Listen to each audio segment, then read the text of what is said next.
Our chapter is chapter 2 from Snapshot class 11 and the chapter name is the address. ठीक है?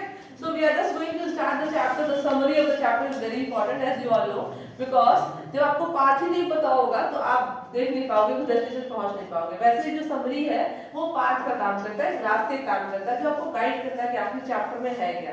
तो हम हर chapter का रिव्यू लेके चल रहे थे। फर्स्ट चैप्टर ऑलरेडी हमने कंप्लीट कर दिया है, ये सेकंड चैप्टर है द एड्रेस। कुछ इनके कैरेक्टर्स है वो जान लेते हैं। फर्स्ट जो कैरेक्टर है miss S daughter, second is Dolly, the third is miss S daughter. Okay, तीन चीजें, एक तो मिस एस की डॉटर है, एक खुद मिस एस है और एक डॉटर है उनकी, देन डार्लिंग है जो कि उनकी पड़ोसी या दूर की रिश्तेदार कही जा सकती है। बुक में बहुत ज्यादा डीपली उनके बारे में मेंशन नहीं किया गया। ठीक है, नेक्स्ट ये पूरा जो चैप्टर है वो क्या बात कर रहा है, वॉर के बारे में बात कर रहा है।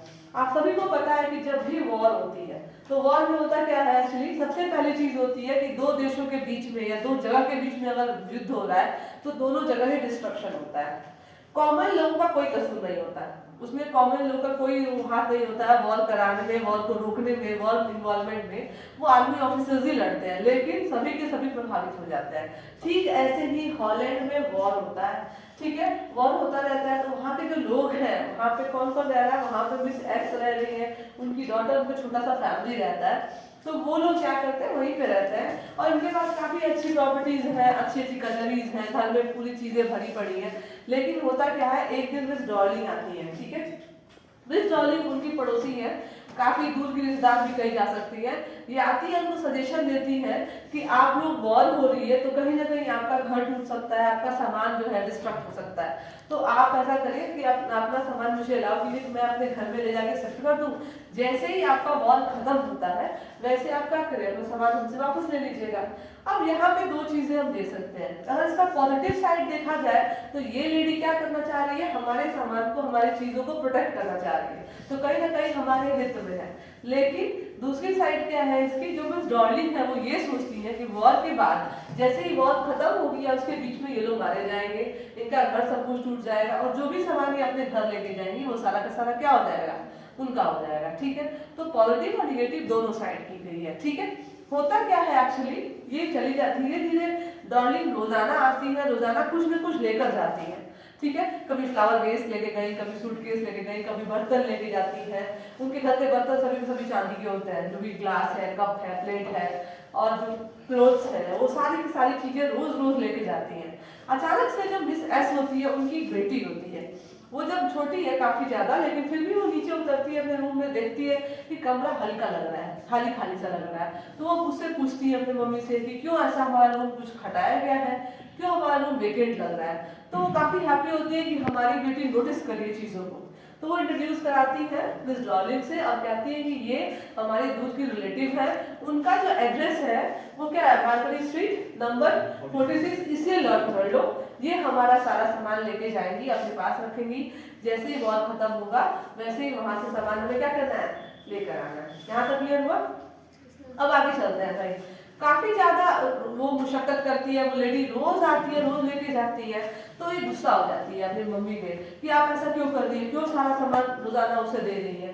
तो उसकी मम्मी ये कहती है, क्योंकि वो एक पॉजिटिव लेडी होती है, वो कहती है तुम्हें थैंकफुल होना चाहिए मिस डॉर्लिंग का, उन्होंने क्या किया है, हमारे लिए एफर्ट दिया है, हमारे सारे सामान को कितना मेहनत से लेके जा रहे हैं। ठीक है, लेकिन वो ये नहीं समझ पाती है कि हो सकता है मिस डॉर्लिंग इसका मिसयूज करे, हमारे सामान को रिटर्न ना करे, या अगर मैं मर जाऊं तो फिर मेरी डॉटर पूरी तरह से ऑल इन वन अकेले हो जाए, फिर उसे सामान रिटर्न ना करे। ये सारी चीजें जो निगेटिव पार्ट है वो नहीं देख पाती है।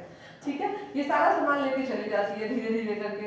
फिर अचानक से वॉर शुरू होता है, वॉर में बहुत डिस्ट्रक्शन होता है, काफी लोग मारे जाते हैं।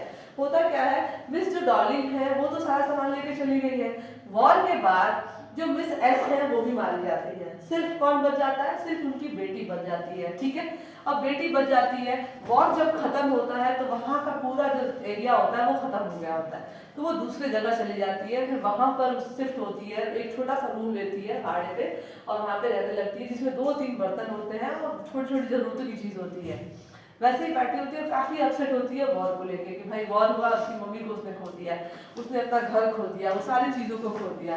एक दिन बैठी होती है और सोचती होती है कि मम्मी ने क्या बताया था, वो एड्रेस याद करती है, मार्करी स्ट्रीट नंबर 26। ठीक है, 46। तो होता क्या है, अचानक से वो सोचती है कि हम जाए मिस डॉर्लिंग के पास और जाके उनसे सारा सामान लेकर आता है। ठीक है, वो जाती है पूछते पूछते ट्रेन से जाती है वहाँ पर और सोचती होती है अपनी मम्मी के बारे में। फिर रास्ते में जब वो आता है एड्रेस, वहाँ पे नॉक करती है तो उसे लगता है कहीं ऐसा ना हो कि मैं गलत एड्रेस पे पहुँच जाऊँ। फिर भी बेल बजाती है, एक लेडी बाहर निकल के आती है। ठीक है, और वो जैसे ही पूछती है कि बताती है कि मैं मिस एस की डॉटर हूँ और अपना इंट्रोडक्शन जैसे ही देती है, वो जो लेडी है ना उसे पहचानने से बिल्कुल भी मना कर देती है। ठीक है, लेकिन होता क्या है, वो बाहर ही खड़ी रहती है और दरवाजे को मैं पूरी तरह से ओपन नहीं की रहती है, हाफ ओपन की रहती है।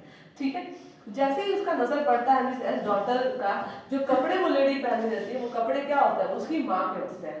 तो वो पहचान जाती है कि मैं एड्रेस गलत नहीं आई हूँ, सही एड्रेस पर आई हूँ और ये जो ड्रेस है वो मेरी मम्मी का है। तो वो लेडी उनसे बात करने के लिए भी मना कर देती है कि भैया हमारे पास टाइम नहीं है, आप फिर कभी आइएगा। ठीक है, और दरवाजे को उसके मुंह पे बंद कर देती है। ठीक है, ये सोचते हुए चली जाती है ट्रेन से। फिर एक दिन ऐसे ही फिर दोबारा आती है कुछ दिन बाद की, फिर बाद में आते हैं कुछ दिन बाद आती है। जब आती है तो ये लेडी घर पे नहीं होती, मिस डॉर्लिंग है वो घर पे नहीं होती, उनकी एक छोटी बेटी रहती है। तो वो उनको क्या करती है कि मम्मी नहीं है, आप अंदर आ जाइए, थोड़ी देर के लिए बैठ जाइए। एक रूम में बिठाती है। जैसे ही वो उस रूम में बैठती है, उसे ऐसा लगता है कि सारी चीज़ों से अवेयर है, वो सारी चीज़ों को जानती है। उसके रूम में जितने भी एंटिक्स रखे होते हैं वो सारे के सारे उसकी मम्मी के होते हैं। टेबल क्लॉथ सारे के सारे मम्मी के होते हैं। यहाँ तक कि कटलरी, कप सेट्स, छोटे छोटे स्पून्स, फॉक्स, सभी के सभी उसके मम्मी के होते हैं। वो सारी चीज़ें उसे, सारे सामान जो है ना उसे याद दिलाने लगता है, उसकी मम्मी की याद आने लगती है उसको। वो टच करके कपड़े पर देखने लगती है, कहीं तो जलने का निशान था जो जल गया था गलती से उसे, और वो पाती है कि हाँ भाई ये भी हमारे मम्मी का, ये जो टेबल क्लॉथ बिछा होता है। तो वो ये चीज़ ध्यान देती है कि वो सारे सामान जो ये लेके गई थी वो सब क्या कर रही है, अब इस्तेमाल कर रही है आपने, और इसलिए वो मुझे पहचानने से मना कर रही है ताकि ये सामान उसे ना देना पड़े। ठीक है, अचानक से वो उठ के बैठती है और वहाँ से जाने लगती है। तो वो लड़की जो है वो उसे रोकती है कि भाई आप चाय पीकर जाइए, रुकिए अभी मम्मी नहीं आई है।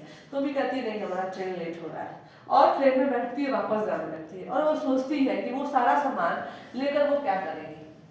पहली चीज, सारे सामान जब चीजों से हम जुड़ाव रखते हैं तो वो बार बार हमें तकलीफ देगी, बार बार मम्मी की याद दिलाएंगी, और वो हमेशा पास्ट में ही रहेगी, प्रेजेंट में नहीं रह पाएगी। तो दिक्कत हो जाएगी उसको, वो आगे नहीं बढ़ पाएगी, अपनी मम्मी को भूल नहीं पाएगी, उनकी यादें नहीं भूल पाएगी। वो सारा सामान से वो क्या है, एक तरह से उसका अटैचमेंट बना हुआ है। तो इसलिए वो कहती है कि अब ये एड्रेस भी मुझे भूल जाना है, वो सारी चीजें जो मम्मी ने मुझे दिया था या जो मिस डॉर्लिंग के पास वो सारी चीजें हैं उसे भी मुझे भूल जाना है। हमें क्या करना है, एक न्यू स्टार्ट करना है। ठीक है, तो हमें लेसन जो हमने पढ़ा है, कार्गो विंको ने जो चैप्टर लिखा हुआ है, इसमें बहुत अच्छी चीज लिखी है। सबसे पहले तो हमें सेंसिबल होना चाहिए, सब पे ट्रस्ट नहीं करना चाहिए। हो सकता है कि जो लोग हमें कह रहे हैं वो वैसा ना हो, उनके अंदर लालच हो, वो ग्रीडी पीपल हो। दूसरी चीज ये कि हमें आगे बढ़ते रहना चाहिए, हमेशा हमेशा पास्ट में नहीं, प्रेजेंट की तरफ देखना चाहिए, फ्यूचर की तरफ देखना चाहिए, क्योंकि चीजों से जुड़ाव रखना हमें क्या करता है, हमेशा पीछे की तरफ ढकेलता है। ठीक है, दैट्स ऑल, थैंक यू।